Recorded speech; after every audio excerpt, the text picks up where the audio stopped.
all of you. Why, in a few months it'll be up in lights on Broadway. Kong, the eighth wonder of the world!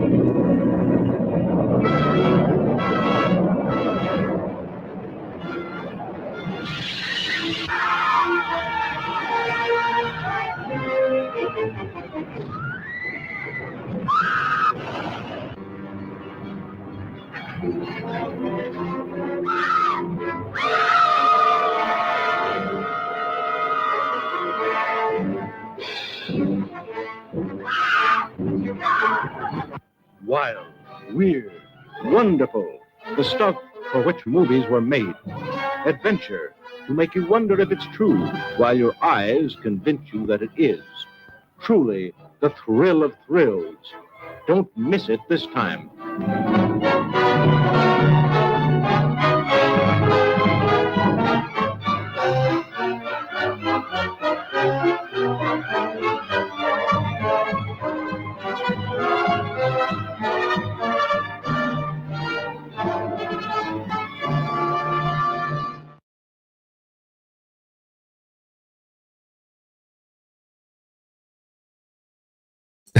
I'm muted. Good job nobody were watching. Hey up, it's Steve from the Old Yorkshire Geek, and welcome to Magnificent Mondays. What the hell was that? What the hell was that noise? I just heard a bang from down here. Probably not one of my pieces of equipment blowing up. Everything seems fine. Right, anyway, if I blow up, it'll be good for the show. Right, where were we? Magnificent Mondays, where I look at a film that I really like, my favourite films. And this week, we're doing probably my favourite film of all time, the original 1933 King Kong, directed by Marion C. Cooper and the other fella, whose name I can never remember. What's his name now? Ernest B. Shortcheck. Why can't I remember that? It's a peculiar name. And starring Fay Ray, Robert Armstrong, Bruce Cabot. Is it Cabot or Cabot? I don't know. And obviously, Kong, the eighth wonder of the world. So that's what we're doing today. There's a great documentary out there. By the way, I've got it on DVD there. I've got a Region 1 DVD over there somewhere that also came with Son of Kong and Mighty Joe Young. Which is worth getting if you can get it. But also on this, there's also the what they call it now, Production 601, RKO Production 601, Peter Jackson's making of King Kong, which is really good. We'll talk about that as we go through the film, I think, because he has some insights into how they made that film. Right, so without further ado, let's get into the film. I've got two versions, and I don't know which one to use. I've got the black and white version, and I've got the colour version. I'll tell you what I'll do. I'll show you, and then we'll decide, shall we? Right, so. Hey dear. Hang on, can I? Bear with me. Try and find a good picture. There we go. There we go. So we've got this image. Let me go full screen with this and show you. Not that anybody's watching, but I'll just make myself teachy tiny before I do that. There we go. Yeah, so we've got, obviously that's the original, black and white version of King Kong, which we all know and love. But there's also a colour version.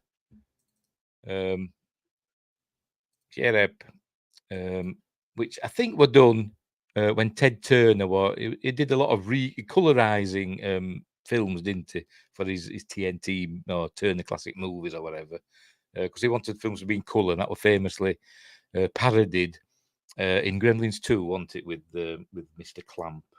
But anyway, here's the coloured version. There we go, and it's fine. It's a decent colorization. It's a bit. It's not exactly high def, but it was done for TV. I don't know which one to go with. Shall we go with the colour? I think we'll go with the colour. So, shall we? Or shall we just stick with the black and white? No, we'll stick with the black and white. We'll stick with the traditional traditional film. Right, so we'll do that then. Right, so I'll shush. Right. So off we go. Off we go with the film. Obviously, I'll not just be playing it because I'll get into trouble, even with such an old film, which is 90 years old. It's an amazing film, made, 7 years after the sound came to movies, and it's got an amazing sound. But I say it's a classic and it's a groundbreaking film, the first blockbuster, kind of, I suppose. But anyway, right, so let's get on with it. Before we don't forget, like and subscribe, share the video, drop a comment, hit the notification bell if you're subscribed already. We're live on YouTube. Yes, we are. We're still live on YouTube.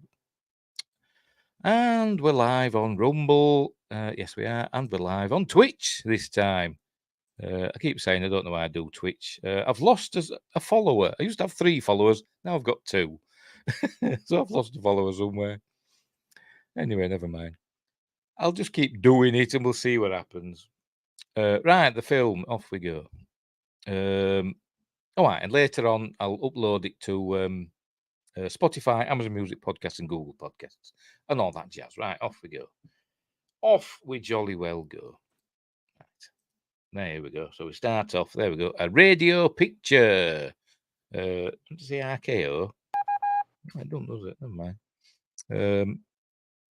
Right, so let's get straight into it. King Kong. Produced and directed by Marion C. Cooper and Ernest B. Schoedsack. And Marion C. Cooper is famously the inspiration for Carl Denham, the star of the movie, the main character of the movie. They got up to all sorts of adventures, these two. They were risk takers and, the film Tigers Up Close and all that stuff. As I said, they did what they knew. And it could be argued that King Kong is kind of almost a parody of what they got up to in real life. Right, so there you go. The chief technician, Willis O'Brien, who essentially did, the animation, the stop motion animation, but he had helpers, particularly Marcel Delgado, who made all the, what they call them. Oh, I can't remember what they call them now. What they call it? The insides, basically, the armatures. That's what I'm thinking of, the armatures for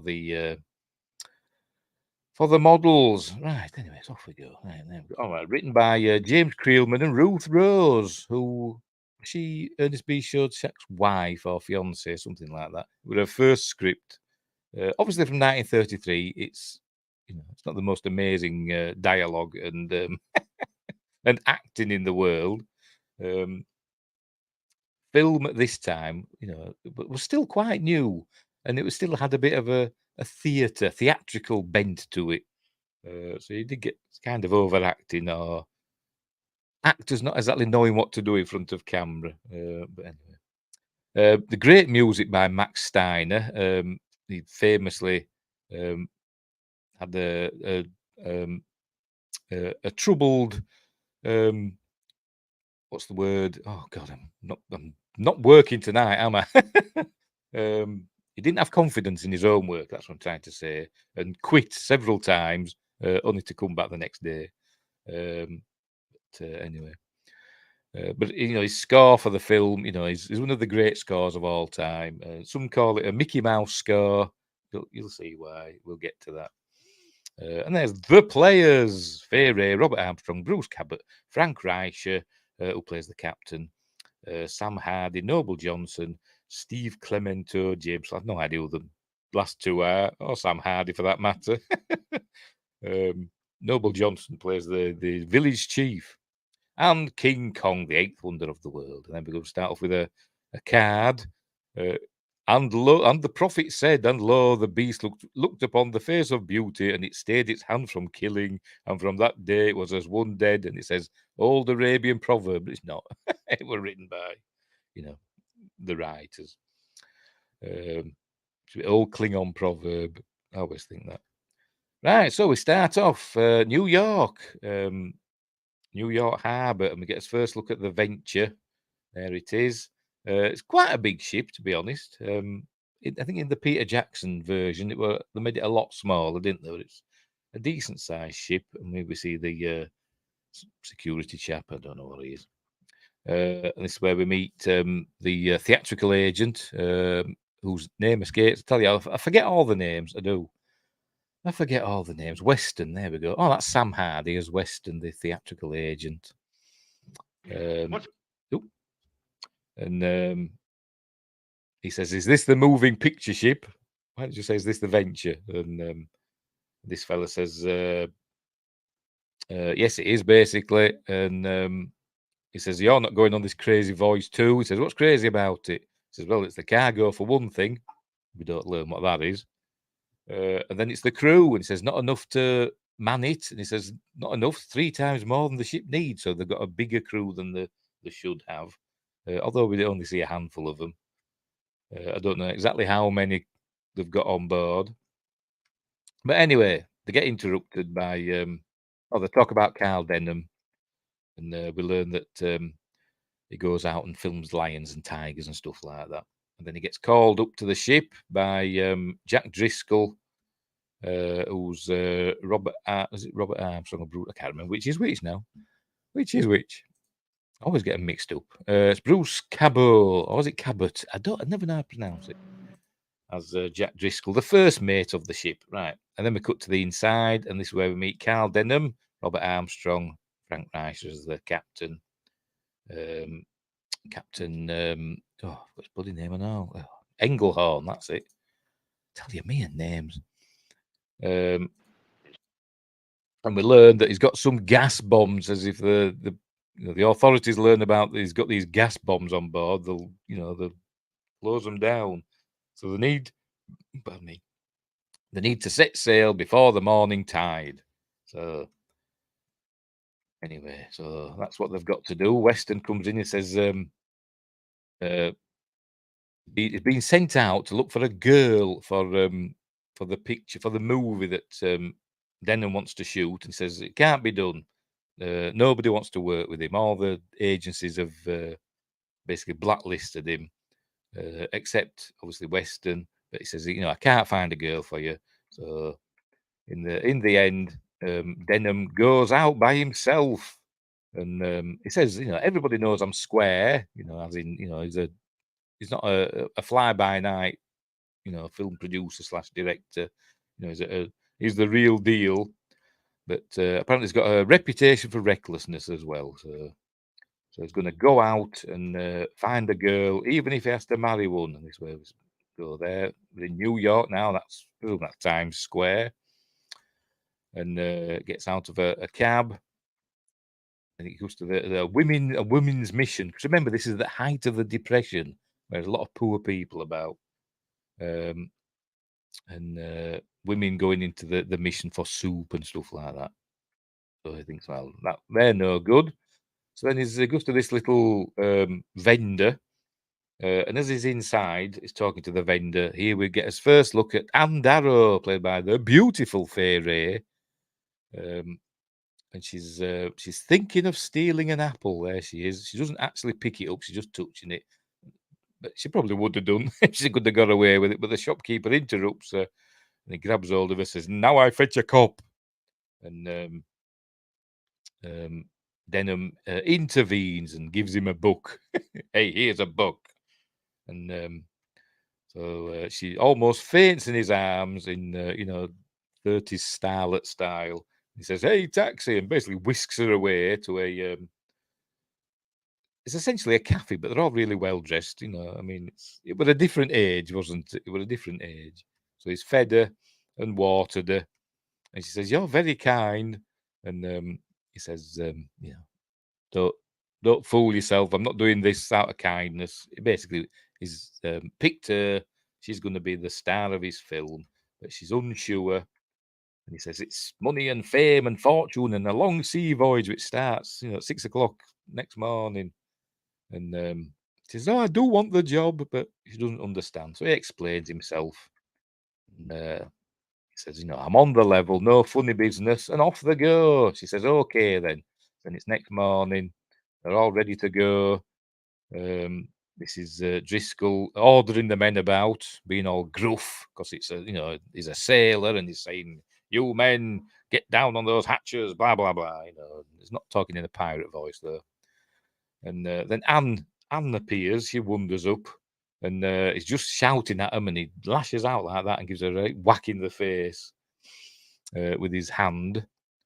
And he says, "Oh, you're that girl that Denham brought aboard." He says, "Oh, yes, this is awfully exciting. I've never been on a ship before." Then we learn he's never been on a ship with a woman before. They're going to fall in love, aren't they? Then he apologises for hitting her, and then they're off. They're on the way. Boop, boop. Fade to black, and we fade back in. And it's 6 weeks later, we learn from the dialogue. She's asking, this is Charlie, a stereotypical, Oriental chap. They could have called them that in them days. He's peeling potatoes, and she asks, how many potatoes have you peeled in 6 weeks? And he says, too many. Someday me go back China, never see no more potatoes. They're all very stereotypical. Some might even say racist when we get to the the Skull Island village later on. But as I said, it was a different time. So they're talking away, and then Jack appears, and we're going to start talking. And he says she's been in the way, and she says, "Oh, isn't that a nice thing to say?" He says, "Oh, you can't help it. Women can't help getting in the way. Different age. It's not woke, is this film?" But then she says she's had the best time of her life on this boat. He says, "Oh, do you mean that?" He says, "Yeah, everybody's so nice to me."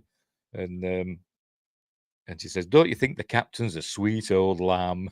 And he says, "I'd hate to hear it. I'd hate to have him hear me say that." But anyway, and then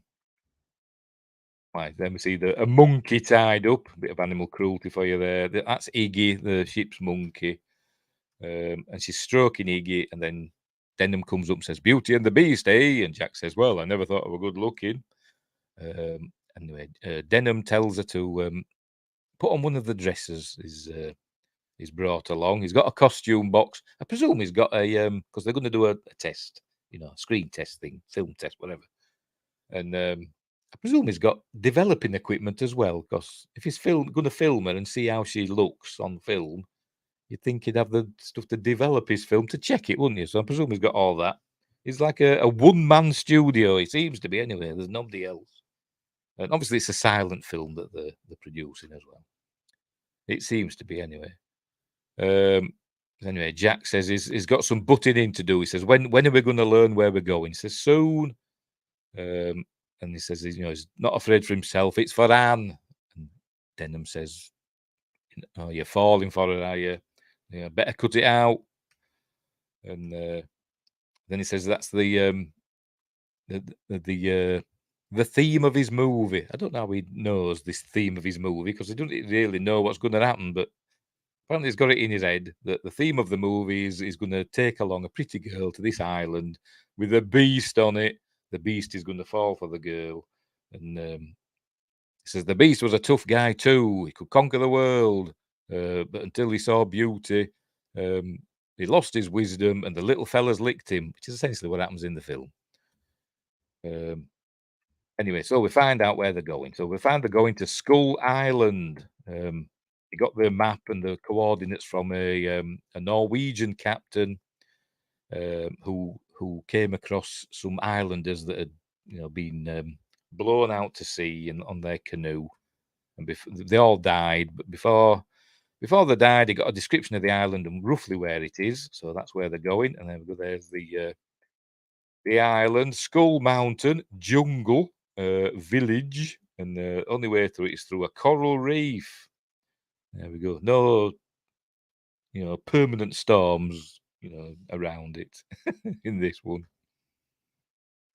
Anyway, so that's what they're doing. It's where he tells them, "Have you ever heard of Kong?" And now Englehorn, the captain, seems a pretty knowledgeable chap. By the way, I think they're somewhere in the Indian Ocean. I think he says way south of Sumatra, somewhere, or west of Sumatra, somewhere. I think they're in the Indian Ocean somewhere, in the middle of that. And it says, have you ever heard of Kong? And Engelhorn, as I said, seems to know his stuff because, yes, he's heard of it. So some god or spirit or something. And Denham says, well, it's neither beast nor man, something living on the island and keeping it in a grip of terror. And Driscoll says, well, what if it doesn't like having its picture taken? And then he says, well, now you know why we brought those cases of gas bombs. There we go. But Engelhorn's youthful. He knows that stuff, and he also knows how to talk to the islanders when we get there. Right, so ready to do his test footage of Anne. She's got the Beauty and the Beast costume on, obviously. Says it's the prettiest. So she's doing that. And then we learn that about Denham's reckless nature, because she asks him, do you always do the filming yourself? And he says, well, yeah, because he were in Africa one time, and he got a great shot of a charging rhino, but the cameraman, bottled it. He says, I was right there with a rifle. Didn't think I could get the rhino before it got him. And ever since then, he's done it himself. So this is why we learn he's a one-man film studio. Driscoll and the captain are watching from above, and he's giving the directions, and there's the rest of the crew watching. He says, pretty dame, huh? And Charlie says, you think he filmed me with that camera? And he says, no, those cameras are expensive. He won't want to risk it. Anyway, so he's filming away, and then he's describing to her what she's gonna see, or not describing, but he's saying, you're quite calm, and then you look up, and you keep looking up, and look up even higher, and then you see it. You're horrified, and you want to scream, but you can't. Maybe if you didn't see it, I'm too far. Maybe if you couldn't see it, you could scream. So throw your hands over your eyes and scream, man. Scream for your life. Cry. Perhaps if you didn't see it, you could scream. Throw your arms across your eyes and scream, man. Scream for your life. She's a heck of a screamer, isn't she? She is. And then Driscoll, I've gone too far. There we go. Driscoll says to the captain, what does he think she's really going to see? As we fade to black and we fade in, they're in a fog bank on the Venture. And some great dialogue on this scene. It's like, confound this fog. And then Anne says, how do we know it's the right island? And he says, it's got a mountain shaped like a skull. And she says, oh yes, I forgot you told me. Skull Mountain. Very corny. Oh, and then this sailor says, hey, Charlie, we should make your soup as thick as this. Anyway, so then they hear a noise, and the lookout says, breakers ahead. And so they drop anchor and said, oh, that's not breakers, that's drums. And there we go. There we go. And the next day, there we go. Yeah, open up and we get a first look at Skull Island. We never get a good look at Skull Mountain. That's the best look. And you can't really see the skull part of it because they've covered it up with a ship. You don't really get another good look at it. I don't think you do anyway. But you can see one of the eye sockets there, and I presume the rest of it's behind that. Unbelievable.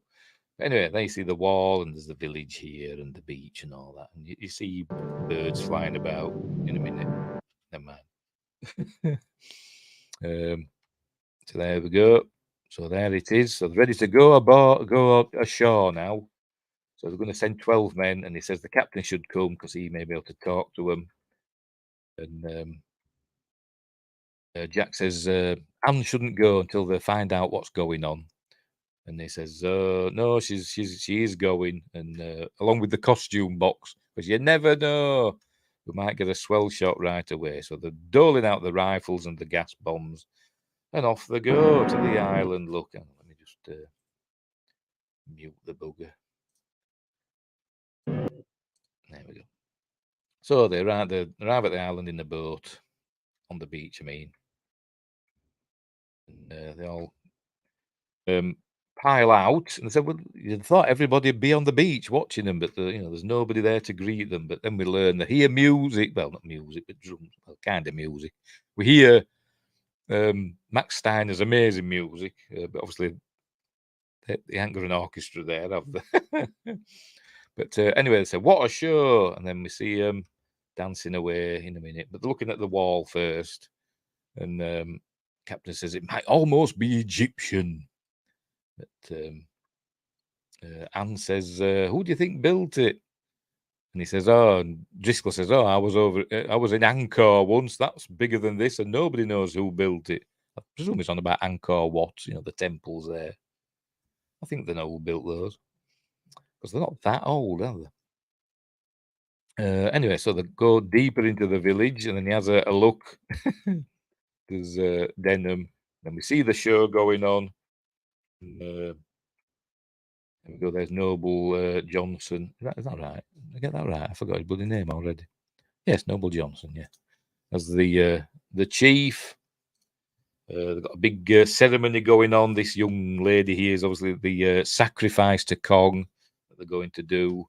And they've essentially saved her life now, haven't they? Because that won't be happening now.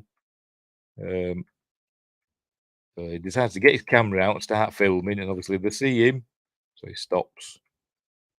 There we go. It says, better come out. Seeing us now. And this is where they does his the famous Mickey Mouse music. It's been described as, I think it's amazing, as he goes down these steps. Each step.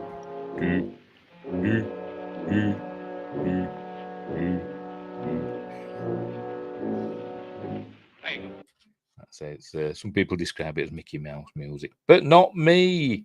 I'll leave it unmuted. Right, so they've got a confrontation now with the villagers.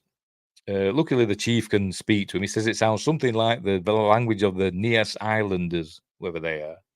But he can get through to them. He can talk to them. And they want Anne. They say, see the golden woman. And say, yes, blondes are scarce around here. So they want Anne to give to Kong. Obviously, they don't want to do that. The witch doctor says the ceremony's been spoiled because they've seen it. So they decide they're going to retreat back to the ship. And get out of there, basically. So that's what they do. Off they go. He says, we'll be back to talk later and make friends. So anyway, so back on board ship. And she were a bit scared. And this is where we learned that Jack and Anne are in love. He professes his love for her. And they have a big kiss. And they say, I guess I love you. So the kiss. There we go. Hang on. But the captain calls. There we are. Mr. Driscoll. So he's inside. And she's waiting there. She says, I'll wait here for you. While she's waiting, the natives arrive. There they are. One of the outrigger canoes. And they kidnap Anne. Not before she pulls off one of their, shell bracelets or whatever. Or a necklace or whatever it is. He's useless. He doesn't see or hear anything. He's supposed to be on the lookout. Then Denham notices torches running through the village. What's going on? Because it's like the night before election. And Charlie finds the jewelry, the native jewelry, and says, crazy black man be on ship. You could say it in those days. So go looking for Anne, because Anne was supposed to be there, and she's not now. So they check her cabin, she's not there, he's useless. But they've got Anne, so they decide they're going to get her back. So they break out the rifles, off they go, back on the boat. And they've got Anne, look, they're going to tie her up. In a minute. There you go, she's struggling. There you go, they're going to take her through there and tie her up to those posts. That's it, it's really cool. By the way, the wall was, obviously a real wall that were built for this film, and it stayed there until 1939, when it was 1939. Oh, it could have been the year before when they filmed it, but whatever. They burned it down for the burning of Atlanta in Gone with the Wind. When it showed Atlanta burning, they were actually burning down the wall from King Kong. Anyway, so they tie her up here and then retreat back and close the big doors. There we go. It's a great set. It's a great set. Then we get his first view of Kong. They call out to him in their native language and bang that big gong that's up there. And Kong arrives. We hear him roaring in the distance. We hear him crashing through the jungle. But here he comes. Here's Kong. Here he is. She's screaming. That's a animatronic Kong, real life one, big puppet, a puppet Kong that they used. But that's the stop motion Kong. There were a couple of versions of the stop motion Kong. They had, I think, 2 or 3 different models, and they had different faces. The one that had long face, and one that had a flatter face. I don't know why. That's just how it ended up. But anyway, he unties Anne and picks her up gently and carries her off into the forest. And then we see the animatronic Kong's head with Anne screaming. There he's undoing her and he carries her off. He roars at everybody and heads back out. And Jack sees him disappearing back into the brush. So they've got to get that gate open. So that's what they're doing. The crew of the Venture open the gate and head out through into the jungle. So the natives see them. I think how many go? I don't know how many go, but a dozen. We'll say a dozen go, including Jack and Denham and various crew. The captain stays behind with some of the other crew to guard the gate. So they head off into the jungle. It's a beautiful jungle artwork. It were done, there was like backdrops and there were like paintings on glass and stuff like that to give it depth, and obviously with real foliage in the foreground. Some say cool effects, but gorgeous, deep jungle, atmospheric jungle scenery. Obviously not real. The set, by the way, there we go. We used not only for King Kong, but a film called The Most Dangerous Game, which I think in the UK was released as The Hounds of Zaroff. But that also starred Robert Armstrong and Fay Ray. And essentially, she were working 24 hours a day while she were doing this. I think during the day, they were filming King Kong. And at night, she'd be filming The Most Dangerous Game. She actually wore a blonde wig for King Kong because she's a natural brunette. And in The Most Dangerous Game, she didn't wear the wig. So there we go. Anyway, so they find a big footprint. So they're following that. More cool jungle scenery, and they come across a Stegosaurus. There it is in the distance. That's it. It's done in layers. You've got the front layer, what we can see here, and then there's like glass paintings, and they can see through, and then obviously the stop motion dinosaur, and it walks, in between the layers, basically getting closer. There we go. Then it charges at them, so they all shoot. It was the 30s after all, so they all shoot at it. I think it throws a gas bomb first, and then they shoot at it, and it goes down, and it gets back up again. So they decide to start shooting again, and basically they just kill it. It could have been the last of its kind for all we know, but it's dead now because it's still moving. So give it another shot just for good luck. Come on, that got him. No, that got him. Yeah.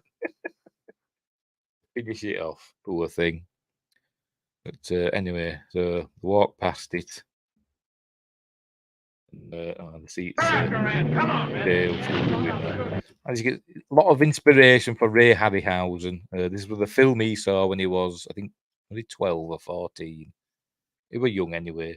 Ray Harryhausen, when he saw this, I think he was 12 when he saw it, and it inspired him to go on do what he did in stop motion. To see where they got his inspiration from. Right, so they head deeper into the Skull Island jungle, following Kong. Get to a lake, and they can hear Kong splashing through. Obviously, they can't splash through because they're not 20 feet tall, or however tall it's supposed to be. So they just decide to make a raft, and they do it in no time at all. They make a raft, off they go. Off they go across the lake. I think this I don't know if this is a little model or if it's stop motion. You can't really see anybody moving. So they're on the lake, and then we see. I presume it's supposed to be a brontosaurus, but obviously now we know that brontosaurus never existed, but they'll have called it brontosaurus back then, won't they? Comes out of the water. This is obviously a model. It's not a stop motion because it's dripping water. Obviously, you can't do that in stop motion, can you? It sinks back down, and then it re-emerges like Loch Ness monster, and the size of the raft. There we go. Of it getting the men and pulling them under the water and throwing them about. It's great. Anyway, they all swim to shore with the brontosaurus in pursuit, because it may be a herbivore, but it's obviously a bad-tempered one. And so they're heading into the jungle. And then we see this fella in a minute, he decides he's going to climb up that to get safe from a creature with a huge long neck. There we go. And as Jeff Goldblum would say in Jurassic Park: The Lost World, or The Lost World Jurassic Park, whatever they call that bloody film, he just put him at a convenient biting height, as you can see there, and it gets him. Anyway, the rest are running along. I think they did encounter, I think, a Styracosaurus, or could it be an Arsinotherium? I can't remember. One of those two. Styracosaurus was like a Triceratops, but with spikes on its frill, and didn't have two horns there. Or the Arsinotherium is like a prehistoric rhinoceros, but with two horns, side by side. And I can't remember which is which. But a lot of the dinosaurs for this, the reason why they're using dinosaurs by their Skull Island, is because Willis O'Brien had made a lot of them for a film he were going to make called Creation, which had similar themes to King Kong. They were about passengers on a cruise liner that got caught in a storm and washed up on this mysterious island with dinosaurs on. But that film never happened. And so they reused the models and probably a lot of the jungle scenery and stuff for King Kong. Right. So this is the log scene, the famous log scene. Kong hears them shouting and bawling and puts Anne up this tree for safety, and goes back to see what's going on. They're still running for their lives from this. We presume it's just from the Brontosaurus, but I think there were another scene that got cut out of either the Arsinotherium or the Styracosaurus. But they go running across the log, but then Kong arrives, and so they go running back, except for Jack, who clambers down this vine into this little cave here, which saves his life. And now the reason this could be the Styracosaurus bit. The reason now that they don't get back across this log, the stop basically, is because I think the Styracosaurus appeared here, but they don't show it. So they were basically trapped on the log with Kong on one side and a Styracosaurus on the other. But they don't show it now. It got cut out, did that bit. So Kong picks up the log and starts, shaking it to and fro. The men are falling off into the spider pit, the famous spider pit, which had a sequence of its own that is lost. Hopefully, it'll get found one day. But as far as we know, it's lost. It got cut out and destroyed. Apparently, the footage of the spider pit, which Peter Jackson, did in his remake of King Kong. But in the documentary Production 601, he actually recreated. He and his technicians at Weta Digital recreated the spider pit scene, and it's really, really good. So I bet somebody somewhere has put it back into this. But it's really well done, in stop motion, not in CG. because they found, they scoured through magazines and other stuff, and for the monsters and creatures that were in the spider pit, and that they found, what was supposed to be in there, and recreated the scene. It's really good. But anyway, meanwhile, Kong is shaking this log, and the men are falling off down into the spider pit. You'd think they'd die just by the fall, but apparently they didn't. But we're thinking now that they did, because we don't see the spider pit scene. Anyway, so there he's shouting at him, he's Kong. And then he just drops the log in as well. There's one last fella there. Just drops the log in. And then he notices Jack hiding down there. And he starts having a rummage for Jack. And Jack gets at him with his dagger, stabs Kong in the fingers. But then another creature, there's Kong, because he stabbed him in his finger. But then a creature comes up from the spider pit. This one. Is he there? Yeah. That's come up from the spider pit. Maybe it smelled Jack, I don't know. But Jack dispatches it. He cuts cuts the vine that it's climbing up, and it falls back down. Meanwhile, Anne's up on a log stump, whatever it is, and a dinosaur appears in a minute. Kong hears a scream, and she starts screaming. I don't know if it's supposed to be a T-Rex or an Allosaurus. I don't know. I don't think Willis O'Brien were entirely certain, to be honest. It's just a carnivorous dinosaur. Here it is. There it is. See, it kind of looks like a T-Rex, but I think it's got 3 fingers on its hands. We'll say an Allosaurus, shall we? But whatever. Anne's screaming. So Kong comes now, and they have a good old fight. And this scene, I think, were actually essentially the demo reel that Willis O'Brien used basically to get the job, to show Cooper and Shojak what he could do. He created this fight between Kong and we'll say it's a T-Rex. It's not, but we'll say it's a T-Rex. And it goes on for quite some time, to be honest. It's quite an elaborate scene. The T-Rex is biting Kong, and Kong's punching it and throwing it, using wrestling moves. Apparently, Willis O'Brien likes wrestling, apparently. So he does some wrestling moves in it.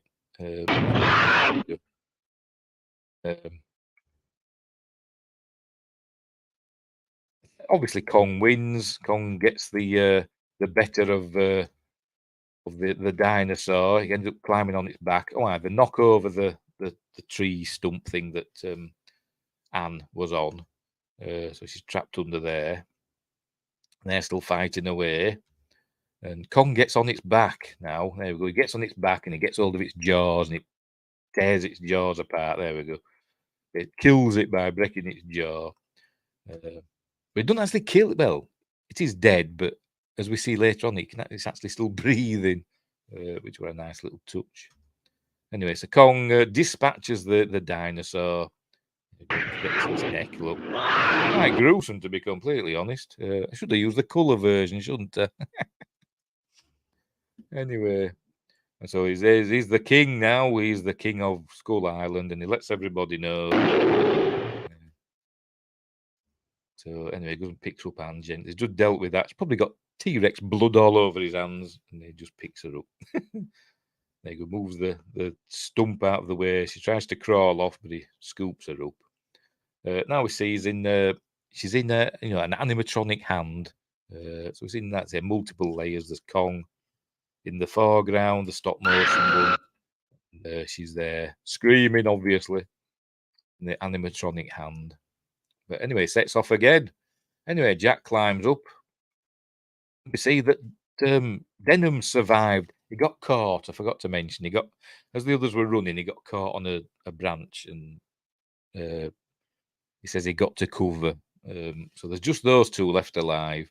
So Denham's going to go back to the village and get more gas bombs, and Jack's going to follow Kong to wherever he's taking Anne, and he says, he'll try and sneak her away, or he'll send a signal so they know where they are. So that's what they're going to do. So off Jack goes, and off Denham goes. Jack's walking past what's left of the T-Rex. We'll call it a T-Rex. But so there's nice, lots of layers. As you can see, there's the Jack layer here at the beginning.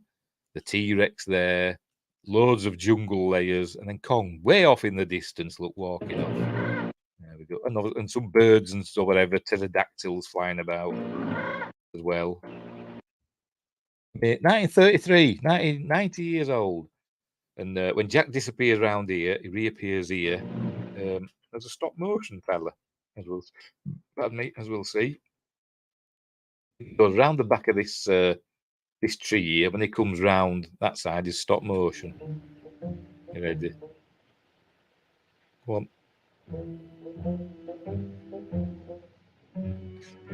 And now we cut to a stop motion Jack. It's pretty cool. As you can see, it's bleeding out of its mouth. You can see it's still got a pulse in its neck, so it's not quite dead. Anyway, so off he goes, back in pursuit of Kong. Denham's made it back to the village, telling them, this thing's bigger than anything. It swatted those men off that log like they were nothing. The captain thinks, well, they're all done for then. There's no hope for Jack and Anne. But Denham says, they've got to wait and see if it sends a signal. Then we learn that the villagers tried to, attack them, but they fired some volleys over their heads and they scurried off. Right, so Kong has arrived at the base of Skull Mountain. There he goes, climbing up to his cave. And another cool scene with lots of different layers. You've got the background, it's obviously a painting. You've got the foreground, which has this bubbling mud at the beginning. You can see the bubbling mud there.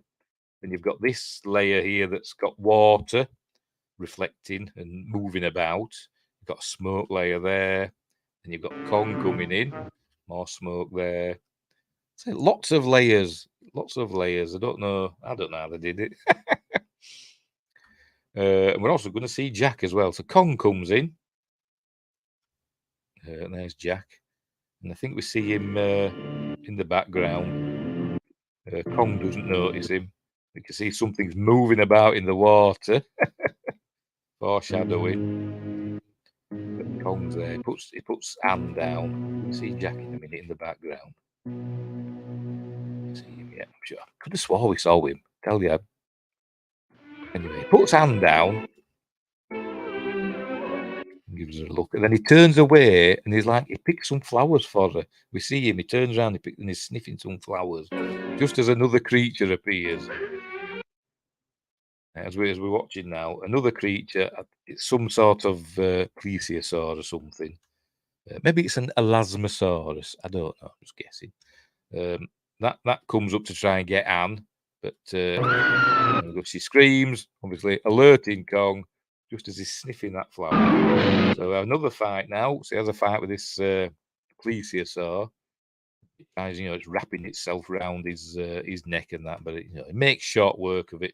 Oh, Jack's arrived. Look, he's there. Look, keeping out of the way.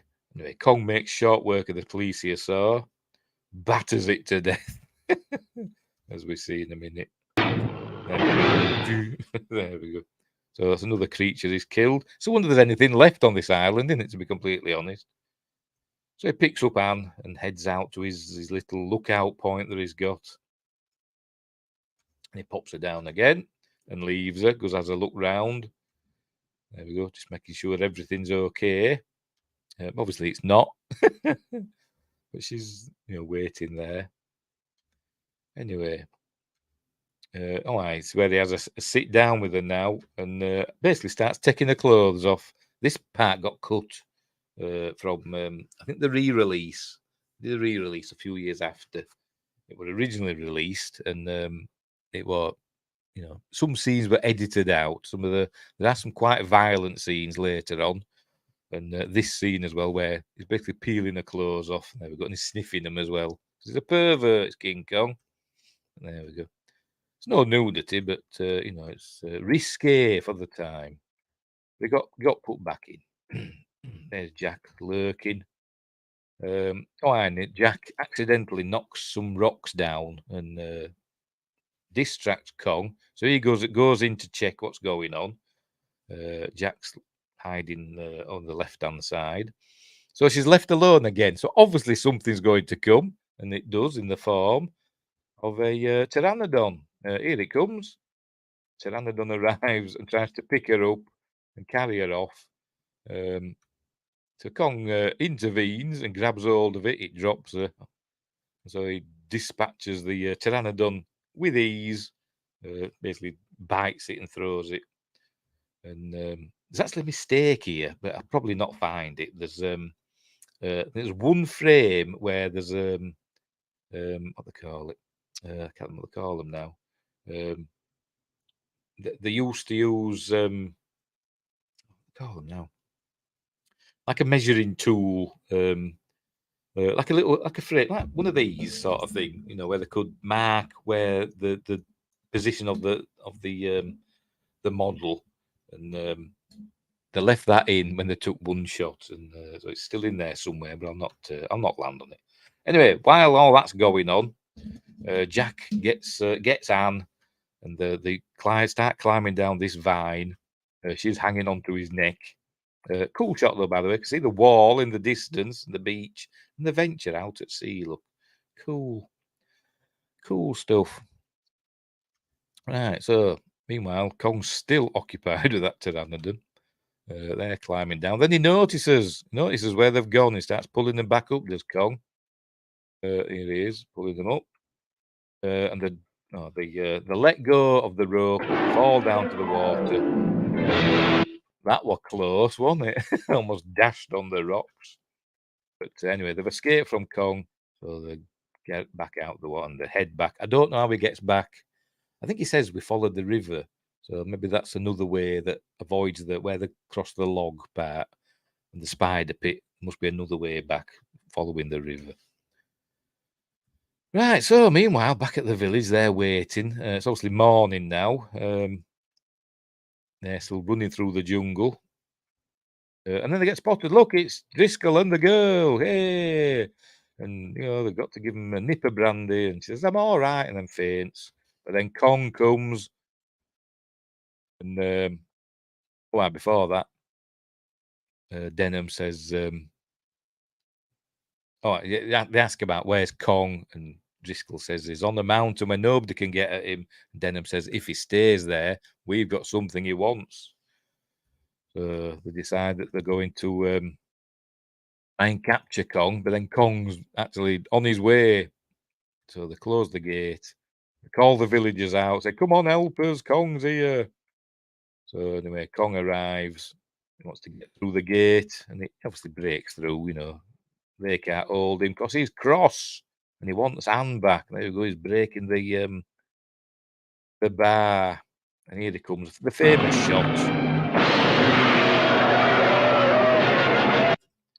Where he gets through the gate. So they're all running for their lives. So Kong makes his way through the village, eating and stomping people as he goes. Not that kid. That kid's okay. Anyway, these lot are throwing spears at him. There we go. Cool shots. They're throwing the spears. They're going in him, but not doing a whole lot of damage. So he just breaks everything. These are some of the shots that got edited out back in the day, like with Kong with people in his mouth and smashes all that. And then he gets another fella here. Kong squishes this fella into the mud. That got edited out, but it's back in. He does it again to another fella. Anyway, it's following them to the beach now, and Denham throws. Ooh, it looks angry there, doesn't it, as Kong? Denham throws a gas bomb. No, they've gone too far. There we go, throws a gas bomb. And just one. You'd have thought he'd have thrown two, wouldn't you? I mean, it's King Kong, for God's sake. But just one knocks him out. And there you go, he's unconscious. With his tiny little ear, look, a little tiny ear. Bless him. Anyway, this is the bit where Denham says, we're millionaires, boys. I'll share it with you all. And when we get back, it'll be up in lights. Kong, 8th wonder of the world. There you go. That's what he's saying. That. The 8th wonder of the world. There we go. Then we cut to that. They just got him back somehow. My son, actually, I was watching this earlier on. My son said, "How did they get him back?" I says, "It doesn't show us, Aidan." But they did say that they make a raft and float him to the ship, but they don't explain how they got him onto the ship. Did they just bring him back on the raft, or did they hoist him onto the ship and put him in the cargo hold? I don't know. It didn't even show us in the Peter Jackson version either, did it? I don't think. But in the 1976 King Kong, it showed him on the ship, didn't it, in the cargo hold? But anyway, less said about the 1976 version, the better. Although I do quite enjoy it, but it's it's not a patch on this. Right, so we're in New York, and it's a big show, and everybody's filing in to see it. And this fella says, "Well, you would see it, and these tickets cost me $20, which must have been a lot of money back in 1933." So he's obviously not poor in the Great Depression, is he? So they're all getting ready. The audience getting to their seats, and then we see Jack and Anne backstage, and they're looking at Kong. We don't see him yet, but apparently he's chained up. And Anne and Jack are going to be married. They're engaged now. Anyway, so anyway, Denham's there in his top hat. Takes his top hat off before he goes out on stage. So I don't even know why he's got it on, but never mind. That's the press. They're ready to take photographs. And Anne is worried, and Denham says, "Oh, don't worry, we've knocked some of the fight out of him." So they've obviously been, torturing him and being cruel to the poor animal. So I make no wonder he goes on a rampage soon. Spoilers. But so Denham says, "I'm going to go out, talk about Kong and the island and what happened, and Jack and Anne, and then you can come out and take your pictures then." So that's what he's going to do. So out he goes. Starts talking about the island and what happened, and in an adventure that cost the lives of, I think it said 12 men, 12 of our crew. And it says, "I give you Kong, eighth wonder of the world," blah, blah, blah. And here we go. We see him there, all chained up. And he says, "Don't worry, that's chrome steel," whatever that means. Oh, dear. But apparently they think he's safe. So then Anne comes out, and Jack, the photographers, and they start flashing their cameras, and that enrages Kong. And Denham says, "Oh no, he thinks you're attacking Anne. I think you're attacking the girl." But the reporters say, "Oh, never mind, it's great. Keep flashing." So obviously Kong escapes. He gets so angry, he breaks his bonds and smashes stuff. There he goes. It's on the rampage now. So previously we had, native villagers running for their lives. Now we've got sophisticated New Yorkers running for their lives. So anyway, Jack and Anne, they go running into this hotel. I presume is over the road from the theatre. They go running into this hotel, and somehow Kong knows that they're there. Maybe he can smell another shot of Kong with a fella in his mouth. He starts climbing up. He sees her, thinking, "Who is that, Anne?" Because she starts screaming.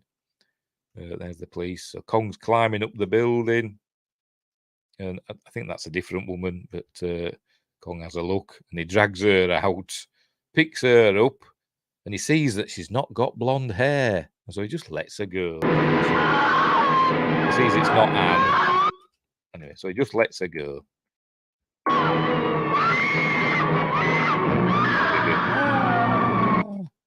Poor lady. Meanwhile, Jack is consoling Anne. He says, "Oh no, it's just like being on the island again." And said, "Don't worry, you're safe here." Meanwhile, Kong's outside, peeking in the window because he's a voyeur. There he is, look. His hand comes in then. He grabs Anne, knocks Jack. Jack's there with a chair, look. Knocks Anne over, knocks Jack over, grabs Anne. So off they go. They're ready for the Empire State Building next. Jack comes to and runs out, says he's got Anne. So they don't know what to do. They're ready for we're told over the news radio that they're heading for the Empire State Building, but I think he's got to deal with something else first. Here we go. He's got to deal with the elevated train first. This is actually an extra scene that were put in. I think it came to 13 reels. I think that's the story. I don't know if it's true or not. I don't know. But the story is King Kong came to 13 reels, and apparently that's unlucky, obviously. So he added, instead of taking something out, he added a bit more, did the directors, producers, and Willis, obviously. And they added this scene with the elevated train, which is right, kind of just, it's just there, it's just in the film. So the train's heading for Kong, there it is. And the driver hits the brakes, Kong's smashing the track. The train, obviously goes down, the lights go out, and Kong starts smashing up the train and grabbing people out and killing them. A lot of death in this. We're told over the radio that Kong's heading for the Empire State Building, and they have the idea, Jack has the idea, let's use planes. Maybe if they get close enough, they can pick off Kong without hurting Anne. I said, that's it, let's phone the airfield. So the planes take off from the airfield. There we go. Kong's climbing the Empire State Building, which I think were quite new at that time. I can't remember exactly when it was built. Let's have a look, shall we? Let's have a look. I think we're only a couple of years old, I think, for Empire State Building. Where are we? There we go. It was, yes, 1931. Built between 1930 and 1931. So we're only a couple of years old, wasn't it,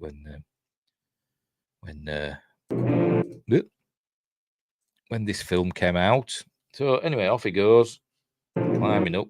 There we go. But see, he's not, he is dwarfed by the building. He's not that big. He's not like Kong in Godzilla versus Kong, is he? Or King Kong versus Godzilla, the 1963 Toho version, which I've got on DVD over there. Great film, but rubbish as well. Anyway, so up he goes, climbing up. Meanwhile, Jack and heads up, presumably in the elevator. Here, the planes are heading closer. I think we see him in the background. There we are. The planes are heading closer.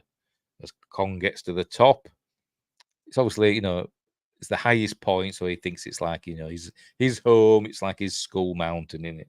The highest point in New York, with the Chrysler Building in the background there.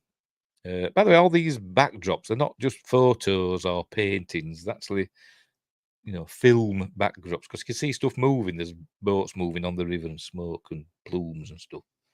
So that's cool. Maybe taken from the top of the Empire State Building. I don't know. Anyway, so he's there, and a couple of these pilots are the directors, Cooper and Schoedsack. So they wanted to be the ones to kill Kong. 'Cause nowadays we all feel sympathy for Kong. But remember when this came out, it was a monster movie. Kong was the baddie in this, and the humans that are all cruel and torturing him, taking him from his island, and all that. They're the goodies. It was a different era. Anyway, so they've got to wait for him to put down Anne. There she is in his hand. And he's saying, don't shoot, you might hit the girl. Anyway, eventually he does put Anne down for whatever reason. Probably so he can flail his arms at the planes. So they've got a chance now to shoot at him. So they start shooting. So he's waving his arms about. And he actually does get hold of one. He actually gets rid of one of the planes. Just Kong. Is that one? There we go. He's got one. Look, that's a plane heading to its destruction. It's he's getting hit. Look, getting hit is Kong, poor fella, and so they just keep shooting at him, and obviously he's getting weaker. This Kong, I think he picks Anne up one last time. There we go. He picks her up and looks at her, then pops her back down again. When he picks her up, it's a stop motion Anne, obviously. And then when he puts her back down, they use his hand as like a wipe. And then we see the real Fay Ray.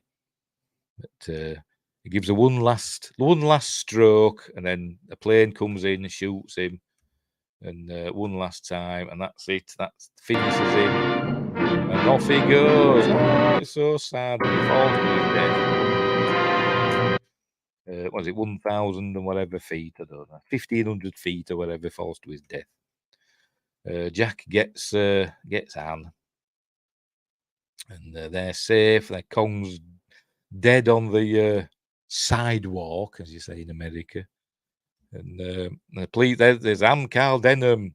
You'd think they'd arrest him, wouldn't you, on sight for what he's done? But no, just let him through. And the police commissioner, or whoever he is, says, well, the plane's got him. And Carl Denham says, no, it wasn't the planes. It was Beauty killed the beast. Yep. And that's it, the end. That's how the end of the film. Beauty killed the beast. Brilliant film, amazing. There we go, there's the players. The Witch King was Steve Clemento. The second mate, James Flavin. There we go. Is that it? Oh, Marla's doing that, aren't they? Marla's doing that. I think that's it. We don't get any more. I think that's how it ends. Right, so there we go. That's the end of King Kong. One of the best films ever made, in my opinion. It's still a classic. Let's go back. Let's go back and find a good pause.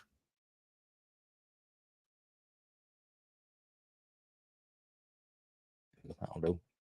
As I said, one of the best films ever made, in my opinion. Still, I think it still holds up. 90 years later. Yeah, you've got to cut it some slack, for when it were made. But, just think, when it were made, it was, as I said, it was only like, 7 years after sound came to cinemas. I think it was 1926, wasn't it? Jazz Singer and all that. I think there were one before that, wasn't there? But everybody says it was the Jazz Singer that were the first talkie. So it's only 7 years later. They're doing this film with all these amazing sound effects and amazing music and amazing special effects that were never bettered not for a long time anyway. Actually, I think the same year, towards the back end of the 1933, we got Son of Kong, and which kind of rushed out because of the success of this one. They rushed it out. Also starring Robert Armstrong, no Fay Ray or Bruce Cabot. But we had Robert Armstrong, and I think we had the captain, the Engelhorn, Reichert. I think we had him as well. I could be wrong. I can't remember. It's a while since I've seen Son of Kong. They go back to Skull Island, and they find that Kong did have a son, and he's a white gorilla, not as big, and he's a goodie, helps them. But Skull Island sinks into the sea along with the Son of Kong and everybody else on it, presumably all the islanders as well. Can't really remember what happens, to be honest. But so there we go. And Willis O'Brien would go on to do, films like is it Black Scorpion? I think he did that, which I've never seen. There was another one that he did. I can't remember. But he would go on to do Mighty Joe Young. But I think that was his last film, with Mighty Joe Young. I think I could be wrong. But apparently, that was Ray Harryhausen's first feature film that he worked on, and apparently, Ray Harryhausen says he did like 75% of the Mighty Joe Young animation in that film. What else? What else can we talk about? That's about it, really. Like I say, it's an amazing film. Everybody's probably seen it at least once. And as I said, there is a colour version knocking about. Let's put that one back up, see if I can find a nice colour shot. I'll just make myself big and get rid of that. Oop. Oh no, I've got rid of it, haven't I? No, I closed it. Sorry. Never mind. Right, so we'll leave it there. Right, we'll leave it there. Say a quick show tonight. Say King Kong's not that long a film, is it? So anyway, so had nobody joining in tonight. Never mind. Maybe King Kong isn't that popular. just for me. Just for me. But never mind. Right, we'll leave it there. So thanks for watching, wherever you are. Look after each other. And until next time, I'll see thee.